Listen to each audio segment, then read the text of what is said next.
So let's just start at the very beginning of your baseball career. When you were two, three, four, five, was baseball what your parents immediately gravitated toward, or were there other sports kind of thrown in there? When I was little, young like that, I did play baseball. It was like in the backyard though, didn't really have uh youth sports where I was at the time. We lived up in like near Washington DC, and there weren't any leagues for kids that young, like right around where I was. So it was more just like backyard stuff where I would hit wiffle balls with my mom and dad. We had a basketball hoop in the backyard, so played basketball, would throw the football with my dad. So I did a little bit of it all in the backyard, but I always liked baseball and basketball the best. So when did you start getting into organized sport? When I moved to West Virginia when I was 7, the first thing I did was that summer played coach pitch baseball, and that was like my first ever like real organized sports. And did you kind of latch on to that immediately, or did it take some warming up now that you actually had a built-in team instead of like a neighborhood recreational league? It was like just straight from the get go. It was fun. Like it was a blast because, like my neighborhood that I lived in was more of like an older community. There weren't really kids, so it's like I didn't have kids to play with. So being able to like go to practice and games and have 10, 11 kids there to play with was awesome. And then did you play like travel growing up? And then how did that transfer into getting to WVU, getting recognized by Randy Mazie? I started playing travel when I was like 15 or 16. Before that, I just played in like local leagues and played middle school. So like my freshman year of high school, after that season was the first year that I really traveled and played. Um, and Going around and playing in numerous tournaments, there was a lot of colleges in attendance some weekends. So that's when I kind of started my sophomore year is when I kind of started getting attention from colleges. And where else were you being recruited other than WVU? WVU, Virginia Commonwealth. I was actually committed to College of Charleston and went there for a semester my freshman year down in South Carolina. Radford, Virginia Tech. So there was a few other schools that I was um, being recruited by. I almost went to College of Charleston as well. Okay, yeah, it I was love it. I love it yeah down there. yeah, the area was awesome. It was just wasn't the right fit with what I was looking for. Yeah, I mean, there's a huge difference between the College of Charleston and WVU. Yeah, no doubt. Yeah, it was a little bit of a culture shock going down there. What made you come back to West Virginia? Partly was at the time, well, like the majority of the reason was at the time my grandma was battling brain cancer, so I just wanted to be closer to home and be able because when you transferred from Division 1 to Division 1 at the time, I don't know if the rules changed, you weren't eligible to play. So I knew that like that semester was probably from like the way it looked, that was like the last semester I'd be able to like see her before she passed away, which ended up coming true. So I was able to go home on the weekends, spend time with her while she was going through that. So that was ultimately like the main reason. And then you end up having the career that you had at WVU and then getting drafted by the Yankees. Did you ever see that coming to fruition when you were little? I mean, was that a dream that you watched come true, or was that just kind of happy circumstance? Oh yeah, definitely. Like from the time I was like in the backyard playing, it's like always what I wanted to do. It's like, man, I want to like obviously at the time I didn't like realize what all went into it, but it was always like, yeah, I want to play like sports the rest of my life if I can. Because when you're little, you don't realize how things work. But then like the older I get, it's like, man, if I work hard, I think I could really have a shot at this. And like you said, it ended up coming true with the Yankees taking a chance on me. What was your first reaction when the Yankees selected you? It was a little bit of like a holy crap moment because it's one of those things where it's like I talked to them a lot leading into the draft, and they're like, "Yeah, like we think we're going to pick you. We're going to pick you." But as the rounds went by, it was like, "Well, maybe they won't." And then when I finally saw it, because I was following the draft along on my phone, I saw my name pop up on the screen, Chase Illig, drafted by the Yankees. And then about like 30 seconds later, I got a phone call. So it was pretty cool. It was a pretty surreal moment. What did they say to you? The scout that I had been talking to was like, "Hey," he's like, "Do you know why I'm calling you?" And I was like, "Yeah, I just saw it on my phone pop up literally right before you called me." And so he was like, "Yeah," he was like, "Man, we're excited to get you down here." And then it was a pretty quick turnaround. They're like, "Yeah, we're gonna like just I have to get back to the draft room. Just wanted to call you, say we picked you, and then I'll talk to you in a couple hours." And it was like, okay. He called me at like 7 p.m. that night. It was like, all right, we're flying you out tomorrow morning at 8 a.m. to come down to Tampa to sign. So make sure like you have everything packed and go. So that was a little bit of a crazy moment. I thought I'd at least have like a couple of days, but it was like, holy crap, I got to pack up my whole apartment because my lease was over. I had to pack my clothes up. I had to have my dad drive my passport up because I needed my passport. It was just, I mean, it was a crazy couple of hours that night. So let's back it up a couple hours from the second that you got the notification that you were selected, that you were drafted by the Yankees, to getting down to Tampa and signing the contract. Work me through that progression. It was like I said at first, it was like holy crap, and then like the first thing that popped in my head was, oh my gosh, I need to pack my whole apartment up. So I started packing a little bit, but thankfully my girlfriend was still in Morgantown. So like once I left, she packed the rest of it up. But I didn't know like how much I needed to pack because I knew I was going to be gone from when I left Tampa. I was going to be gone for the next 5 or 6 months from June to pretty much October. So I wanted to make sure that I took enough that I wasn't missing anything, but didn't want to take too much to where it was more of a hassle to take stuff around. So it was kind of like sorting out stuff, resorting and resorting like 5 or 6 times. It's like, okay, this is the final like product of what I'm going to pack to take. Calling all my support system. Like obviously the first person I called was my dad, like my mom and dad, and then called Coach Maisie, let him know that I was going to sign. Just coaches I had in the past, just all that. It was crazy. And then once you got down to Tampa and you signed the contract, what came next? It was so that day, like I said, I flew down. I think my flight landed at like 9:30 or 10. I got picked up by my scout that drafted me at the airport. We went straight to the complex and I had to go through the whole physical process. So it was like seeing team doctors, going through the physical exams, blood work, all that stuff, making sure that was all good to go. I didn't have any issues, problems there. And then, so I was there for probably 5 or 6 hours doing that. And then finally, everything came back clean. Doctors like, yeah, he's good to go. No issues that we see. So then I signed the contract like probably 6 hours after I got down there. So it was a long day. Then where did you go from Tampa? I know that you said that it was all a whirlwind and you were going for an extended period of time post signing the contract. Where did you end up going? So they had pretty much all the new draft guys staying in Tampa for a couple weeks to a month. So I was down in Tampa playing rookie ball for the first like 3 weeks, 4 weeks.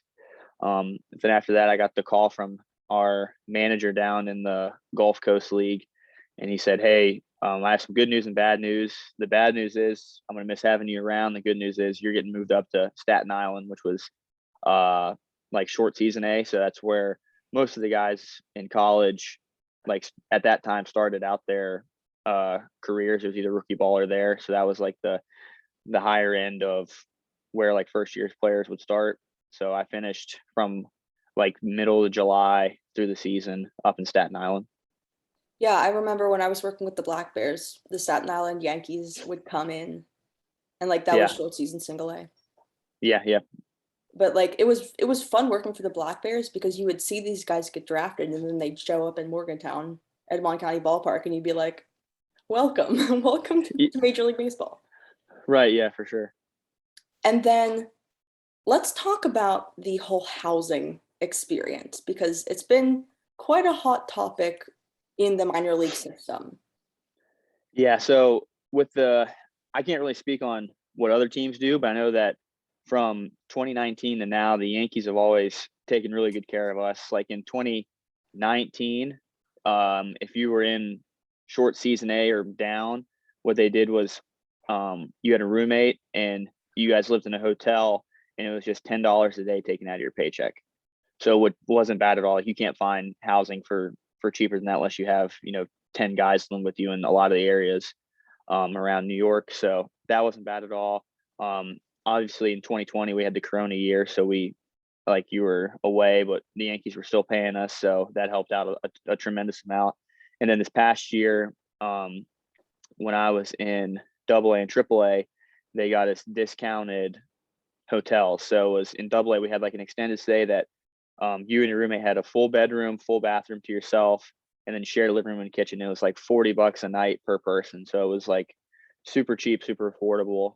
And then in AAA, it was same thing. We had a hotel right by the ballpark,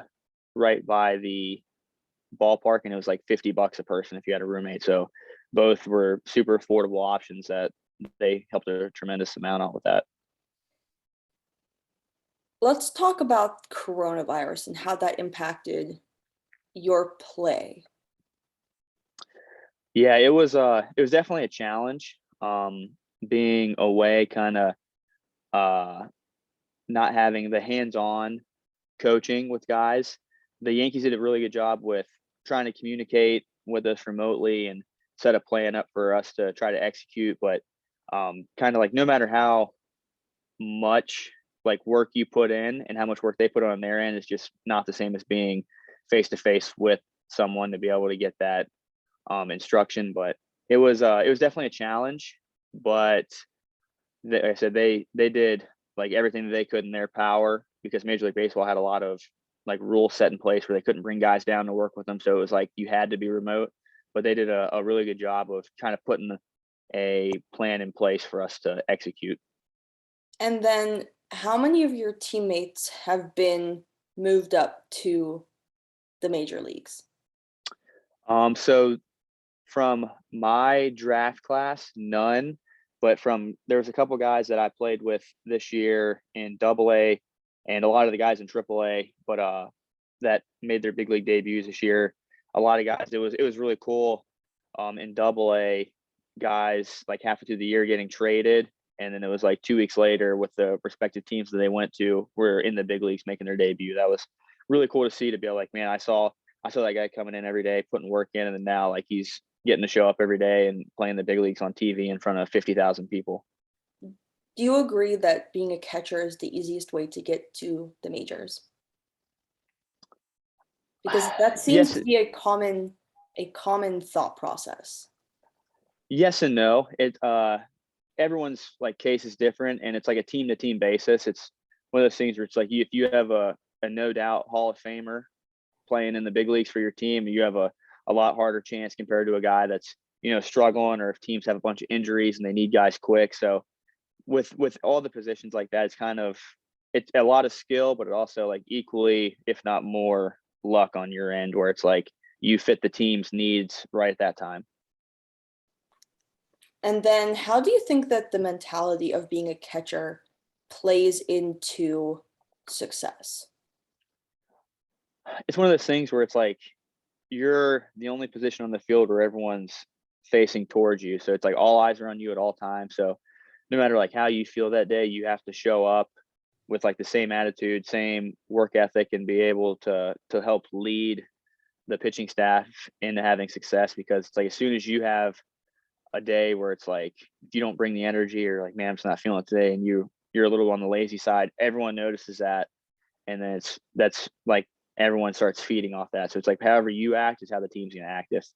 If you're, you bring energy, you're leading on the field like a quarterback does with football, it's like, okay, yeah, I'm ready to play this game. We can get behind this guy. Do you think that catchers are the quarterbacks of the diamond? Yeah, for sure. Because it's like I said, all eyes are on you. You have full vision of the field. So it's one of those things where you have to be able to lead guys, because there's going to be, like with pitching, it's like not very often does the guy throw a complete game. So you're going to have to be able to lead multiple guys throughout the game, and into having success with what you see, and being able to, like, if ball's hitting the gap, be able to make the right relays because guys are all moving and you're watching everything in front of you. So you have to make the right reads, the right calls at all times. Where does that leave you mentally to feel as though you can't mess up and you have to lead 100% of the time? During, you don't really think about it too much, or at least I don't, but it's like after the game is over, I'm more mentally tired than physically tired because it's like every pitch, 150 pitches out of the game, you have to be locked in 100% because you could mess up, and from what a batter's doing, you call a wrong pitch one time, the guy hits a 2-run homer and you lose 2-1. And it's like one of those things where it's like you feel like it's your fault. You take the blame. So you have to try like every pitch, be locked in 100% to make sure that you're doing everything you can to make the right decisions in that moment. Yeah, I mean, I think that it's kind of like being a goalkeeper. Like at the end of the day, it does come down to you. Like Yeah, if for you if sure. you if you don't call the right plays, if a goalkeeper misses a penalty kick, your team might lose. Yeah, yeah, no doubt. How does being a single position on a team game impact the way that you lead? Um, you have to go about it from what I've seen with just a complete selfless manner because you can't take into account like your own like personal wants and desires if you're going to catch, because it could be, like I said, it's days where a guy just doesn't have his stuff and he's spiking balls in the dirt, throwing balls over the place, just beating the crap out of you back there. But you have to be able to stay even keel. You have to be able to go out and like talk him through it, be like, hey dude, like no big deal, we'll fight this together. Just keep going, trust in me, I trust in you, like let's get after it together. So it's one of those things where you just have to be completely selfless if you want to be the leader that you need to be back there when you catch. How do you train that? Just experience, I think, because it's one of those things where the more you're around it and the more you're submerged in it, the easier it's going to get. Because one of those things, it's like you're like everyone's first time back there with a guy that's throwing balls all over the place, spiking. Of course, mentally, you're gonna be like, oh my gosh, like this is terrible. You're like, I don't want to be back here with this guy throwing. But then you have to be able to learn how to be like, okay, like this guy doesn't have his best stuff, but I have to be even better physically back here to help him and be able to, on the mental side, try to just coach him through as best I can while we're in the thick of things. What happens when there's a meeting at the mound? What kind of It could be conversation is actually happening? it could be a number of things. It could be I've been a part of some where it's a coach goes out there just to kind of give a guy a break, like, hey, like you're crushing, you're doing awesome. Just things look like they're trying to speed up on you a little bit, so I want to come out here and talk to you. Or it's a big situation and a certain hitter's coming up that we don't want to beat us with men on base in scoring position. So they're like, hey, this is how I think we should attack this guy. What do you think? And then obviously there's times where if stuff's not going right and the guy's having a bad attitude on the mound, the pitching coach comes in and kind of gets into him a little bit about, hey, like you need to be better. Like everyone sees that things aren't going right, but you can't let your emotions show because that's just making you throw worse. So it could be a whole number of things. And going off of the mental side of the game, how is the environment surrounding mental health in these clubhouses that you've been in within the Yankees organization? They've done like a phenomenal job with that. We have two coordinators that are like with that stuff where they weekly will get text messages about like articles and dealing with failure in the game and not taking success too high. And then also every couple of weeks they would travel to the different affiliates and stay for 3 4 5 days and meet with us one-on-one, make sure everything's going all right. And like, hey, if you need anything from us, we're a phone call or a text away. If we can provide you any more, books or articles or anything that you're interested in, let us know. So I mean, they've been top notch, 100%, like awesome with that. I feel like you're giving the Yankees organization like an A plus on everything. Yeah, I mean, it's been like that's one thing that I've realized is like they pride themselves with trying to be like the absolute best and being able to provide the best to their players, no matter what part of player development it is. Is it interesting to meet guys from totally different backgrounds than you and be in the same dugout? Yeah, I mean, definitely. that's a little bit of when I was in college that I first really started to um like deal with that. It was like guys from all over the country coming in and playing, but then it was like a whole nother level in professional baseball because you have guys from all over the world. You have a guy from, Cuba, Venezuela, the Dominican, Korea. It was like I played with so many guys from different countries that it's really cool and interesting to see like the difference of like their countries and how things go about, and then compared to like what stuff's like here in the US. Yeah, I mean, and the next question I'm going to ask you, I'm going to preface by saying that a couple episodes ago, I had a woman who works for the Oakland Roots, which is a United Soccer League affiliate, and she was talking about how, based on where her international players are coming from, the communication and the dialogue surrounding mental health services is very different. So say she's working with a guy from California versus a guy from Mexico. I mean, those are different dialogues surrounding mental health and mental skills training. Have you seen that in baseball? Because it's a very Hispanic Caribbean experience, but then you also have guys from all over the United States as well. Um, as far as like the mental health part of it, not a ton from what I've seen, but like I said, it's probably different with my experience than other experiences because from the time guys sign at 16 and they're sent into the Dominican Summer League with the Yankees, they have mental conditioning coaches there. So it's like once they get over here stateside when they're a little bit older, they're already kind of well versed in it for a couple years. But it would be interesting to see like when guys sign at that young age, like the difference between then and when they're 19, 18, 19, 20 when they come over to the States.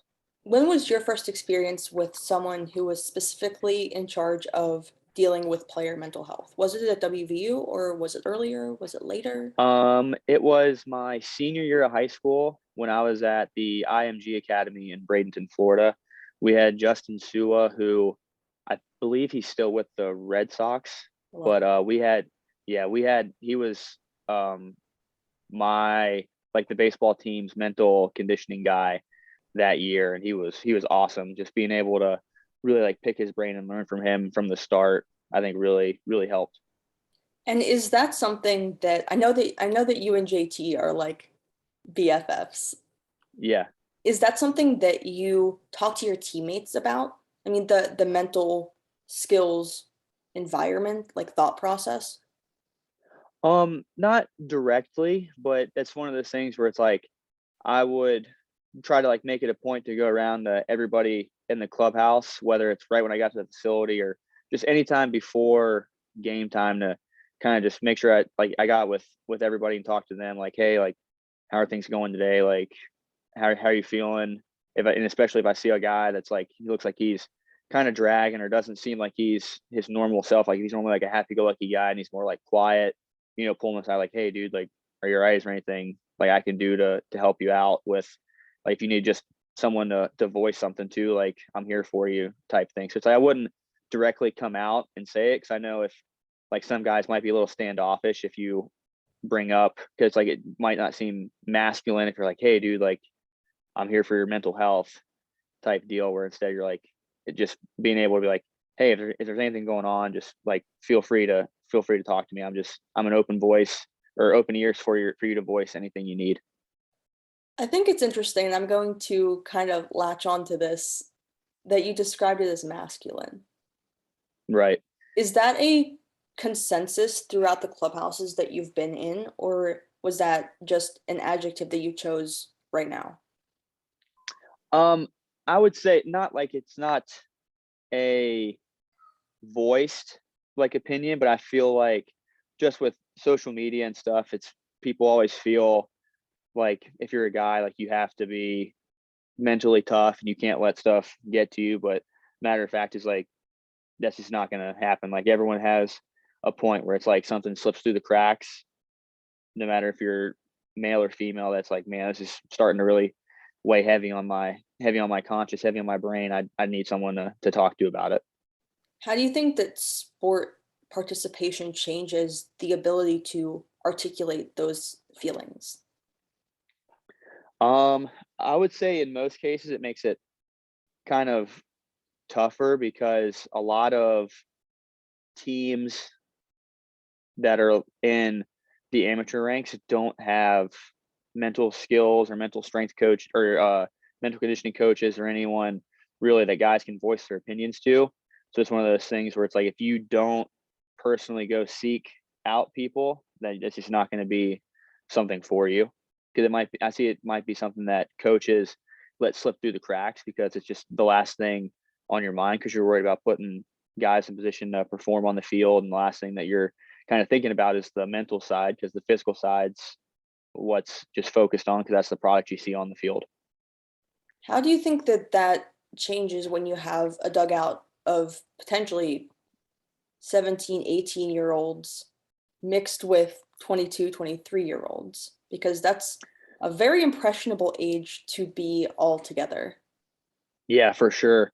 Um, it's super important at that stage because whether it's your, high school going to college or you're a guy that just signed at 16, 17, 18 to play professional baseball, it's going to be like a culture shock because you're going to be, for the most of the time, you're going to go away from home for the first time. A lot of people don't know how to deal with that.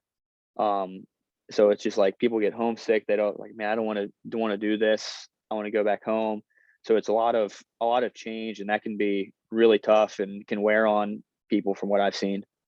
When you were in Staten Island, was that an issue with your teammates?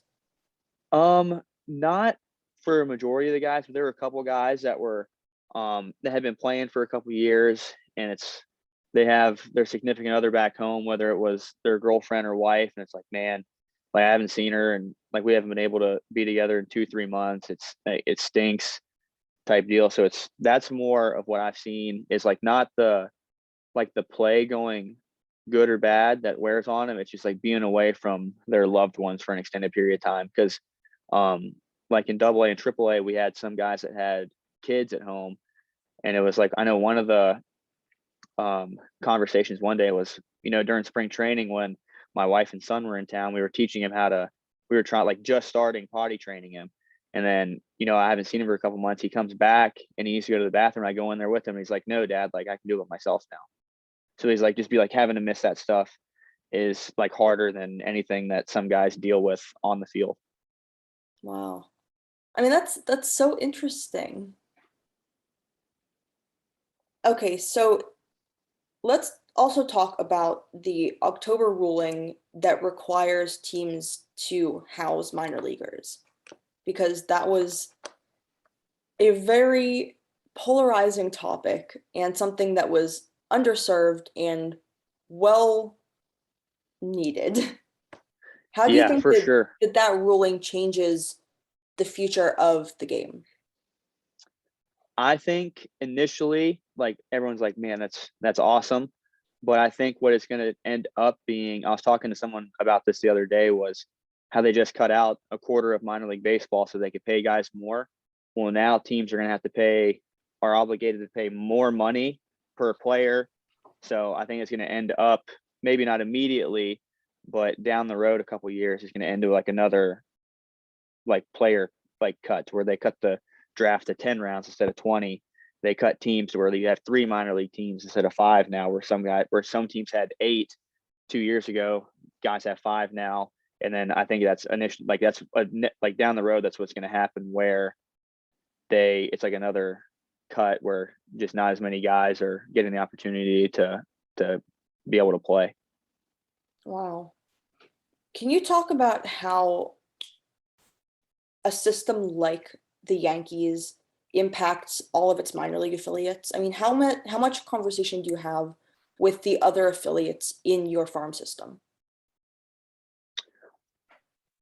Just from like building relationships and friends during spring training and guys you've played with, you kind of know like what's going on at all the different affiliates because you talk to guys that are all the way from rookie ball to triple A if you've played with them and you've built that relationship. Um, but as long as like the Yankees themselves don't facilitate like that per se. It's more of like an on your own type basis, just like any other job where it's like most jobs aren't going to make it mandatory that, accounting hangs out with HR. It's one of those things where it's like you're in the break room and you meet and you're like, oh yeah, like I like Jenny from HR, so I'm gonna, build this relationship with her and talk to her. And then what you said it earlier, and I love talking about this because everyone has a very different perspective and subsequent answer to this. But you mentioned mental toughness. Yeah, And I personally don't like that term. I think it's more of an umbrella term that right. includes a bunch of different topics. Would you agree? And what makes someone mentally tough? Yeah, I would agree that it's just like a kind of like one of those like buzzwords that people use. Like you have to be mentally tough, but I mean, there's a ton of stuff that goes into it because, um, like what you're going through compared to what somebody else is going through is going to be different. Like I heard a thing, by Andy Frisella. I was listening to his podcast, um, and he said something that I think resonates with the mental side as much as it does the physical side, because he was talking about the physical side of going through like pain. It's like what might be a 10 to me with pain might be equivalent to a 3 to you, but it's still a 10 to me. So it's like everyone has like that has different pain tolerances, and then on the mental side everyone has different tolerances with how much they can handle before stuff starts wearing on them as much. Yeah, I think that that's a really interesting analogy because no one's mental health is exactly the same. Right. How do you feel like your teammates handle that? I mean, are they open and vocal about what they're going through, or do they kind of, for the most part, keep it to themselves? So what I've realized is most guys, I'm trying to think how I want to put this, like they vocalize it, but instead of it being in a serious manner, their way of coping with it is like making a joke out of it. So it's like if a guy's really struggling at the plate, last week he was like 1 for 15 with like 7 or 8 strikeouts. Yeah, I'm just going to the box now, just praying that I put the ball in play. Where it's one of those things where it's like, that's weighing on him. He's like, oh my gosh, I had such a bad week last week. But his way of kind of dealing with it is just like joking about it type type deal, like with his buddies, instead of having someone like talk about it to him and make him feel worse about it. He just like jokes on himself about it, and then it ends up kind of spiraling down a little bit more. Yeah. And then when there's no one to talk to you about that, do you seek outside help or do you go to your coaches and staff and say, I would really like to talk to that individual that the Yankees brought to us 2, 3 weeks ago? Um, I know with us at least, we have access to like everyone in the organization's um contact information. So it's one of those things where it's, we have like 3 or 4 different mental coaches where it's like if you have one that you'd rather talk to than the other, like you just text them or reach out and be like, hey, is there any way, within the next couple of days we could make a time to meet and either, FaceTime, Skype, talk on the phone, just anything, or are you planning on coming in town this week? Because if you are, I'd love to meet with you one on one. Yeah, I mean, I think that when you're dealing with that many individuals at 4, 5, 8 levels, I mean, you have to be available all the time because someone Yeah, is always needing something. yeah, for sure. Yeah, that's a job that from what I've just realized with me dealing with them and other players like reaching out to them and talking about it, it's like literally from 7 a.m. they're at the complex, they have their phone on them all the way till after the game. You text them, they're like, hey, can we meet tomorrow? And they're up and they're like, yeah, sure, like 100%, let's do it.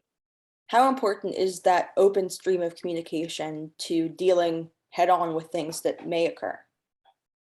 I think it's really important at like all aspects of the game. It's from what I've like pretty much every coach or staff member that I've dealt with throughout like the past 3 years with the Yankees has pretty much an open door policy where it's like if there's anything we can do, if you have any questions, just come ask us. Like we'll be upfront and honest with you.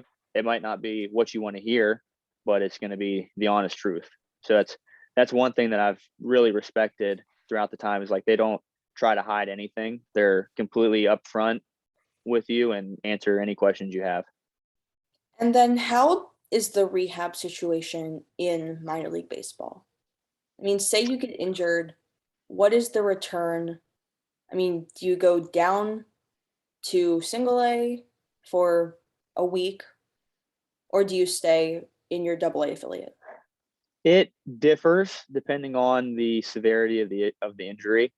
If it's one of the things where it's like you sprain an ankle, you're going to be out a week. You just stay with your affiliate, you rehab, and you do your return to play protocol. If it's something where you have an extended injury where you're out, a month plus, and you need surgery or something along that lines, you might get sent down to the minor league complex in Tampa where it's rookie ball and you rehab there for a little bit. You play a few games there and then you ramp up, you play a few games in single A and then return to double A. So it's kind of a injury to injury basis depending on the severity and how long it's going to take you to return to play.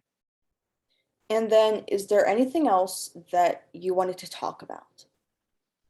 Anything coming up for you? Anything that you think that I missed talking about your journey? Not really. I think that you came in prepared and asked questions that kind of hit pretty much every topic that there is. Cool. And then if there's nothing else that you want to talk about that I left out, etc., can you just message me a picture I can use for social media when this comes out, please? Yeah, for You can sure. I can do either that. drop it in the chat right now if you have it on hand. You can DM me on Instagram. You can Snapchat me. I don't care. Okay. But I'll send it to you. I don't right off me. I don't have it, but yeah. I'll get it to you. Awesome. And then your episode will come out not tomorrow, but the next day. So November 24th. Okay. And then I'll get back to you when it comes out. Awesome. All right. Sounds good. Have a good rest of your day. Thanks for Yep, you chatting too. with me. Yeah, thanks for having me. Appreciate it. Bye. Bye.